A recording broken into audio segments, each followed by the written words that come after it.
akak nama Kak Fatimah. Akak ni asal dari Thailand. Kerja dekat tukang masak lah, kat restoran. Ada setahun dah kot kerja situ. Kita harta tak ada, bagi ilmu kat dia orang. Pandailah dia nak hidupkan nanti kan. Masa tu dah pergi ambil hadiah dekat mana itu hari? Dekat UM, Angkatan 2. Saya Angkatan 2. Akak pun macam mana akak boleh buat? Orang lain pergi belajar, start grup lah apa kan, pergi rumah kawan dia tak. Nanti dia masuk pandai tu, agaknya Kak Su rasa dia belajar daripada situ. Tengok malam dia balik, kakak ada kelas apa? Kelas pandai. Okeylah, okeylah. Tak tangguhlah dia.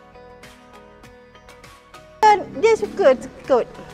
Bila dapat point, dia nampak dapat tu kan, lepas tu dia kata dia belajar pun okey. Bila dia nak apa sesuatu, dia kena usaha. Macam dia nak duit kan, apa, dia minta. Tapi dia kan macam masuk pandai ni kan, dia dekat dapat top up lah, dapat ni lah, dapat tu lah. Adik dia yang lelaki dia pun masuk pandai. Dia selalu balik rumah, adik nak dapat point lah. Adik nak beli apa, Tashengo, adik nak beli kad ni lah.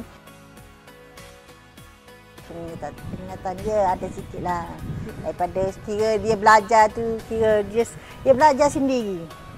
Dia balik sekolah, orang lain pergi dengan kawan belajar, dia tak. Dia masuk pandai ni je. Lepas tu dia beli buku rujukan. Dah tengok daripada kata satu dia start masuk tu, dia tak ada orang kata nak cari tempat lain ke apa. Kita senanglah anak kita tak ada keluar, kira sosial dia tu kira dalam rumah, walaupun dia mengadap laptop duduk depan mata lah. Anak perempuan, bila dia kata dia masuk pandai ni, dia memang online apa kan, tak ada keluar pergi mana-mana.